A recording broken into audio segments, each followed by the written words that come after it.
Hello everybody. हम लोग पढ़ रहे हैं क्लास 9th की बुक बिहाई के प्रोज सेक्शन को।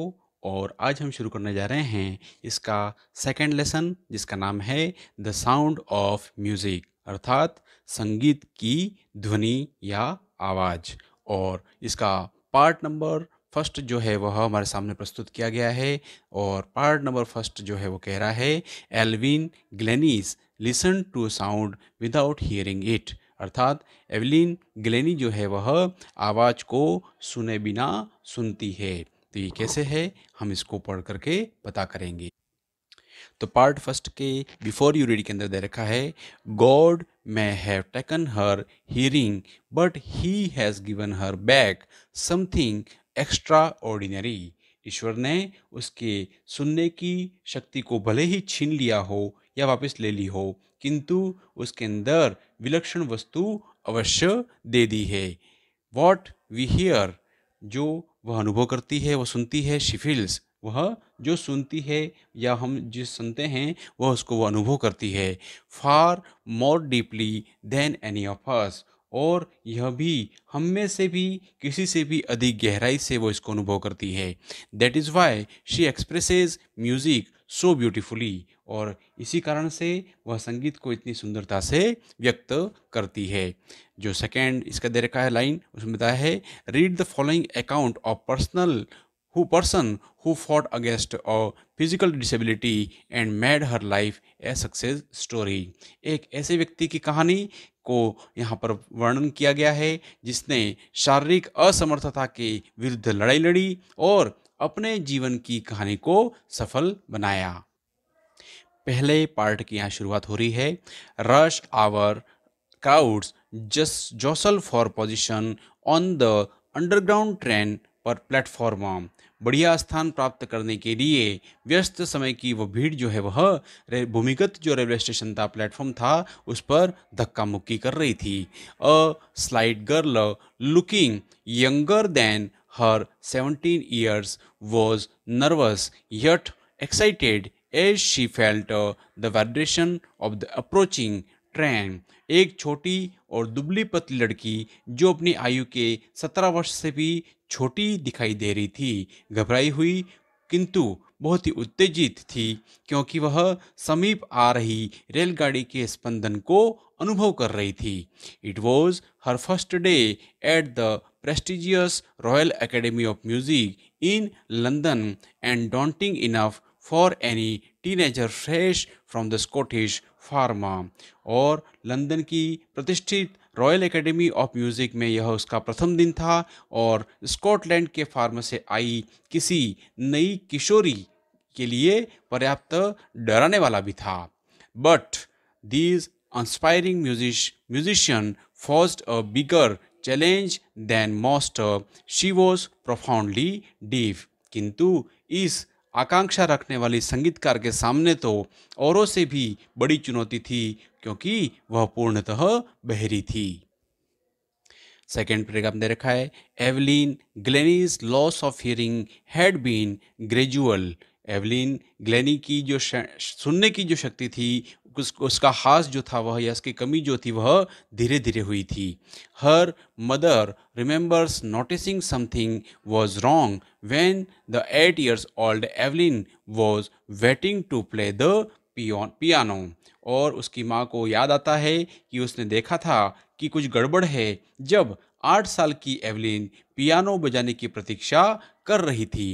दे called her name and she did not move. उन्होंने उसका नाम पुकारा किंतु वह नहीं हिली। I suddenly realised she had not heard. मैंने अचानक अनुभव किया कि उसे सुनाई नहीं दे रहा था। Says Isabel Glennie. Isabel Glennie ऐसा कहती हैं।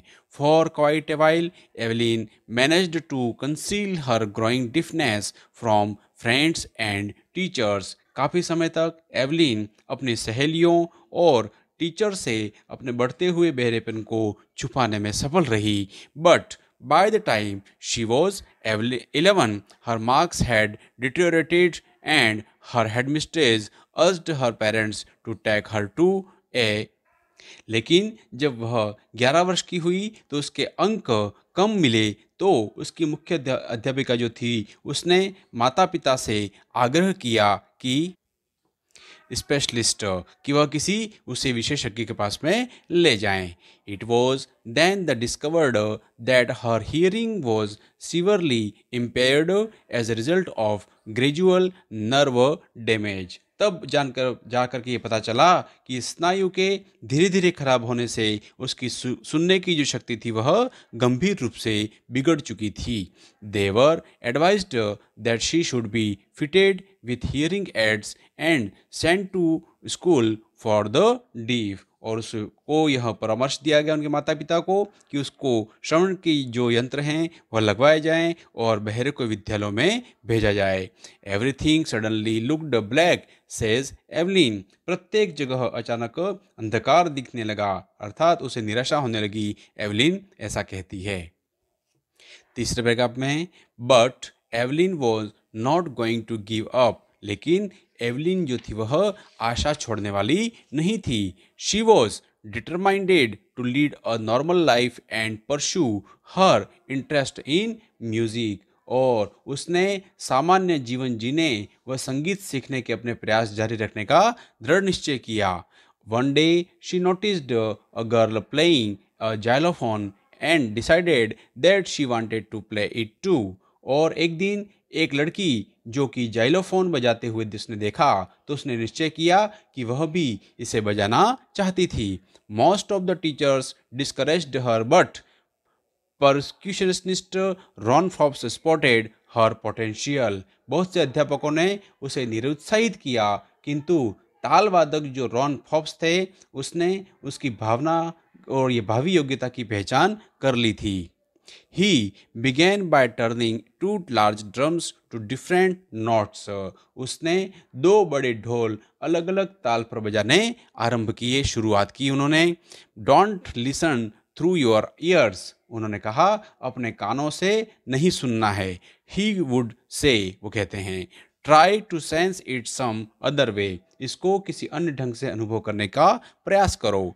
Says Evelyn, suddenly I realised I could feel the higher drum from the waist up and the lower one from the waist down. Evelyn कहती है कि मैंने अचानक से ही समझ लिया कि बड़े ढोल को मैं कमर के ऊपर व छोटे ढोल को कमर के नीचे अनुभव कर रही थी।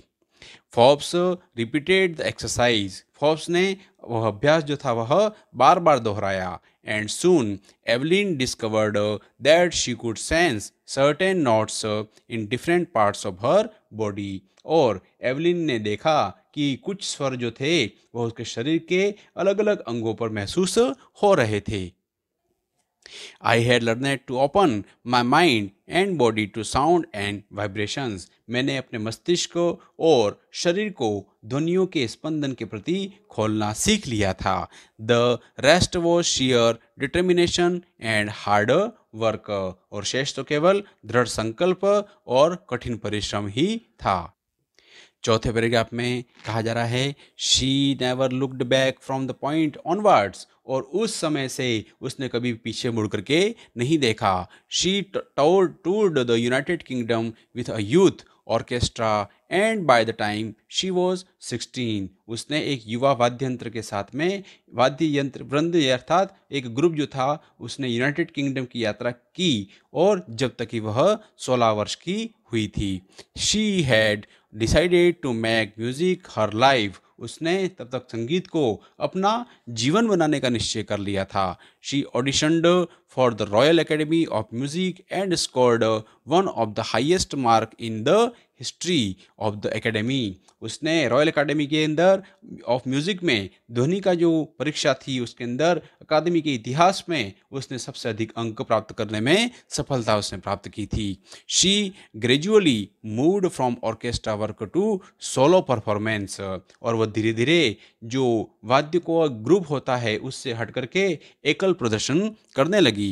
At the end of the her 3 years course she had captured most of the top awards. 3 वर्ष के पाठ्यक्रम में उसने लगभग सभी उच्चतम इनाम प्राप्त कर लिए थे।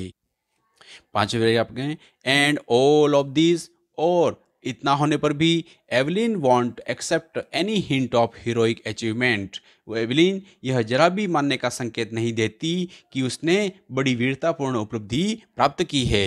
If you work hard and know where you are going you will get there. यदि आप परिश्रम करते हैं और आप जानते हैं कि आपको कहाँ पहुँचना है तो आप वहाँ पर पहुँच जाएंगे। And she got right to the top the world's most sought after multi percussionist with the master of some 1000 instruments. और वह कठिन शिखर तक पहुंच गई, संसार की सबसे अधिक मांग वाली बहुमुखी ताल वादक जिसने लगभग 1000 वाद्य यंत्र का पूर्ण ज्ञान था, 1000 instrument and hectic international schedule, और जिसका व्यस्ततम अंतर्राष्ट्रीय कार्यक्रम रहता था।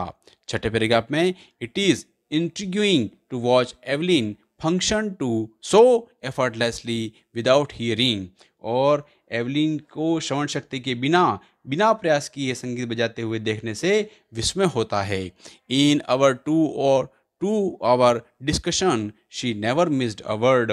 जो लेखिका हैं वो कह रही हैं, या लेखक जो कह रहे हैं, हमारे 2 घंटे के विचार विमर्श में उसने एक शब्द भी अनसुना नहीं किया। Man with the bushy beards give me trouble she laughed. और झाड़ीदार दाढ़ी वाले जो लोग होते हैं उनसे मुझे थोड़ी कठिनाई होती है, उसने हंस करके कहा। It is not just watching the lips it is the whole face specially the eyes. वो कहती है कि ऐसा देखना, उसे हंसकर कहा, केवल होठों को नहीं देखना नहीं होता है बल्कि सारे जो लोगों का चेहरा जो होता है वह देखना होता है, और विशेषकर आंखों को। She speaks flawlessly with a Scottish lilt. और वह स्कॉटलैंड के बोलने के ढंग से बिना त्रुटि के बोलती है। My speech is clear because I could hear till I was 11। वो कहती है कि मेरी भाषा साफ इसलिए है कि मैं 11 वर्ष की आयु तक सुन सकती थी। वह कहती है but that does not explain how she managed to learn the French and master basic Japanese। और वो कहती है परंतु इससे यह बात स्पष्ट नहीं होती कि उसने फ्रांस की फ्रेंच भाषा और बुनियादी जापानी भाषा को कैसे सीख लिया। 7वें पैराग्राफ में as for music she explained. और जहाँ तक संगीत की बात है वह कहती है it pores in through every part of my body. यह मेरे शरीर के हर अंग में से प्रवेश करता है। It tingles in the skin my cheekbones and even in my hairs. यह मेरी त्वचा, मेरे गालों की हड्डियों और बालों में भी सनसनाहट पैदा करता है। When she plays the xylophone, जब वह जाइलोफोन बजाती है, she can sense the sound passing up the stick into her finger tips. तो वह ध्वनि की छड़ियों में से होकर के उसकी उंगलियों के चोरों में प्रवेश करती है। By leaning against the drums she can feel the resonance flowing into her body. ढोलों का सहारा लेने से वह गूंज को अपने शरीर में प्रवेश करते अनुभव करती है। On A wooden platform she removes her shoes so that the vibration pass through her bare feet and up her legs. लकड़ी की सेज पर वह अपने जूते उतार देती है ताकि कंपन को वह अपने पाँव में से होकर के टांगों में आ जाए। 8वें पैराग्राफ में not surprisingly Evelyn delights her audiences. और इसमें आश्चर्य नहीं है कि अब एवलिन जो है वह अपने श्रोतागण जो होते हैं उनको भरपूर मनोरंजन देती है। In 1991 she was presented with the Royal Philharmonic Society's prestigious socialist of the year award. और 1991 में उसने रॉयल फिल्हार्मोनिक सोसाइटी ने उस वर्ष का एकल वादनकर्ता का अपना प्रतिष्ठित खिताब दिया था। Says master percussionist James Blades, God may have taken her hearing, but he has given her back something extraordinary। ढोल बजाने वाले गुरु जेम्स ब्लेड्स कहते हैं कि ईश्वर ने उनकी सुनने की शक्ति को ले ली किंतु उसके बदले में कुछ विलक्षण वस्तु दी। What we hear she feels, far more deeply than any of us. जो हम सुनते हैं उसे वह अनुभव करती है और हमसे कहीं अधिक गहराई के साथ में। That is why she expresses music so beautifully. और यही कारण है कि वह संगीत को इतने सुंदर ढंग से व्यक्त करती है।